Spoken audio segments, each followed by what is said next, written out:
É uma carta que chegou para nós aqui. É a Socorro Vanderlei, que mora em Garanhuns, Pernambuco. Ela tem 46 anos, é sócia também da Canção Nova, e nos disse assim: Padre Fábio, aos 19 anos conheci meu esposo. Primeiro e único namorado, nos casamos e tivemos vários filhos maravilhosos. 3 filhos maravilhosos: Nelsinho, Daniel e Walter. Daniel, portador de autismo, aos 2 anos e 8 meses descobrimos e demos início a uma maratona de pesquisas e acompanhamentos médicos para ver o que poderíamos fazer para ajudá-lo. Isso sem esquecer o primeiro recurso para iniciar as buscas, a orientação de Deus através das orações. Nelsinho, mais comunicativo, aparentemente o que estava sempre de bem com a vida, resolveu cursar psicologia, dizendo que o objetivo seria ajudar de uma forma mais direta o seu irmão, uma vez que ele sabia que na falta da minha falta e na falta do pai, ele seria o responsável pelo Daniel e possivelmente gostaria de encontrar uma cura para os problemas do irmão. No entanto, no início do 7º período do curso, ele desenvolveu uma depressão e quando fomos fazer terapias para ajudá-lo, também descobrimos que ele era portador de transtorno bipolar do humor. Tentou suicídio por 3 vezes. Nesse meio tempo, nosso terceiro filho, Walter, teve síndrome do pânico. Em 22 de abril de 2006, Daniel nos deixou. Fez uma parada cardíaca e foi para o céu quando tinha 22 anos.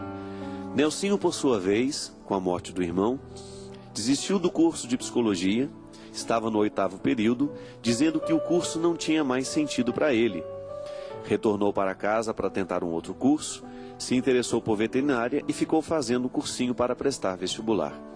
Ao convite do pai, Nelsinho decidiu fazer o EJC, que é o Encontro de Jovens com Cristo. No final de novembro, teve uma outra crise de depressão, nos comunicou e foi participar do encontro só nos dias 2 e 3. No dia 2 teve outra crise, tentou sair do encontro e quando fomos comunicados, eu e meu esposo fomos correndo para a sala onde tínhamos instalado vigília e o entregamos a Deus. Ele teve um lindo reencontro com o Senhor no dia seguinte, estava muito feliz. Fez uma confissão abertamente, pediu perdão pelas vezes que atentou contra a vida, tudo isso em público, durante a missa. Foi o primeiro a comungar. O recepcionamos com muita alegria e esperança, mas na madrugada do dia 4, ele se suicidou. Enforcou-se na frente de casa e estava com 24 anos. Faziam 7 meses da partida do meu outro filho, Daniel. Padre Fábio, fiquei desnorteada, mas sempre que paro para ouvir o meu interior, meu espírito está cantando belíssimas melodias e sei que é o próprio Deus me acalmando. O seu programa Direção Espiritual tem me ajudado muito, apesar das recordações, pois o seu amor pela sua mãe é muito parecido com o que vivi com a minha e também tudo o que passei com os meus filhos. Tudo isso que vivo hoje com Walter e meu esposo Nelson. São amores que estão perto e tão distante, tão presentes e tão ausentes. Agora existe uma outra coisa, Padre. Deus imprimiu sua marca entre a ausência e a presença, entre a distância e a proximidade. É o seu amor que está acima de toda dor. Quando nos deixamos guiar por Ele, Ele coloca sua mão entre a dor e o desespero e não deixa que nós percamos a razão. Tudo passa, até o que pensamos que não passa. Só não passa o amor de Deus. Com carinho e atenção, na alegria da ressurreição, Socorro Vanderlei, lá de Garanhuns, Pernambuco. Socorro, muito obrigado pelo seu testemunho, pela força das suas palavras, né? A gente sabe o quanto que é desafiador neste momento de dificuldade a gente encontrar um sentido para a vida. A gente sabe o quanto que é desafiador para o ser humano ele encontrar um motivo para prosseguir, mesmo no momento que parece que nem existe estrada. Eu tenho certeza que você que escuta a carta, escutou, né, o relato da carta do Socorro, deve ficar pensando: quanta tragédia, quanta coisa ruim acontecendo ao mesmo tempo. E acaba você também se recordando daquilo que num determinado momento da sua vida você passou e que parecia que não tinha solução mesmo.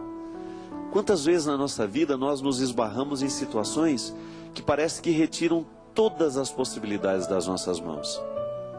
É interessante que quando essas realidades crescem dentro de nós, a primeira tentação que nós temos é a de desistir.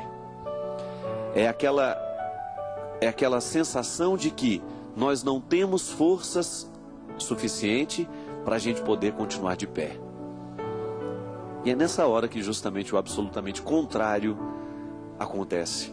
Sobretudo nas pessoas que conseguem, sobretudo na vida daquelas pessoas que conseguem entregar isso nas mãos de Deus. Que não é apenas um deixo lá e esqueço. Não, entregar nas mãos de Deus é a gente aceitar o silêncio da situação. Entregar nas mãos de Deus é a gente reconhecer que hoje, humanamente, nós não temos como explicar o acontecido. E que um jeito que nós temos de sobreviver a tudo isso é então a gente descansando em Deus. Sobretudo nesse momento em que a Socorro diz, né, que Deus parece cantar, soprar melodias dentro da vida dela, dentro do coração dela. Obrigado, Socorro. Que você continue nessa luta, nessa reconciliação de presença e de ausência, que é um desafio muito interessante, minha filha. É muito desafiador mesmo a gente ser capaz, a gente ter que viver a presença na ausência. Outro dia eu estava escrevendo sobre isso, né? Como é que nós podemos fazer o outro ressuscitar?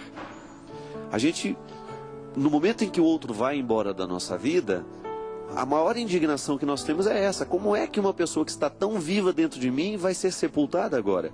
Você sepulta o corpo. E aí depois que sepulta o corpo, você começa a descobrir o que desse corpo está sendo ressuscitado em você.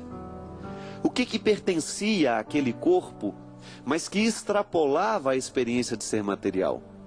Não é um braço que você ressuscita, não é uma mão que você ressuscita, uma boca, não. Mas é alguma coisa daquela boca que sorria, daquele braço que agia, que ficou dentro de você. É interessante isso.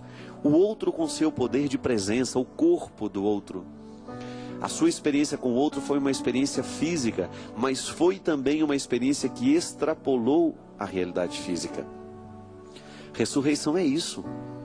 O bonito da gente entender a ressurreição de Jesus é que antes de ser a experiência de um sepulcro vazio, de um corpo que não está mais lá, de um corpo que estava vivo, morto e que agora está ressurreto, a experiência que os discípulos fazem é a experiência de perceber o que do Cristo estava vivo dentro deles.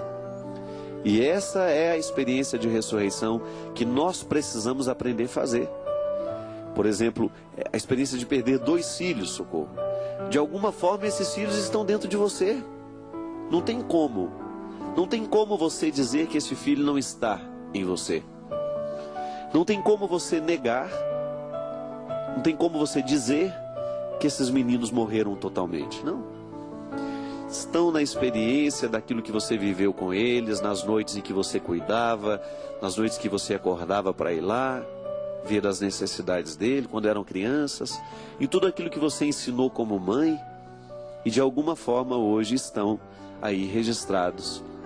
Todas essas informações, fazendo a experiência da ausência ser de alguma forma a presença. Não está fisicamente mais no meio de nós, mas a gente pode percebê-lo em você. Cada vez que você fala da sua dor, de alguma forma você ressuscita, você faz justiça, né, à morte, a essas partidas tão inesperadas de 2 filhos que foram embora tão jovens. É um desafio, minha filha, e a gente agradece muito a Deus por você ter aceitado esse desafio. A gente agradece muito a Deus a oportunidade que você teve, ou melhor, que você viveu para poder todas essas realidades que você experimenta, mas ao mesmo tempo com tanta luta, com tanta força.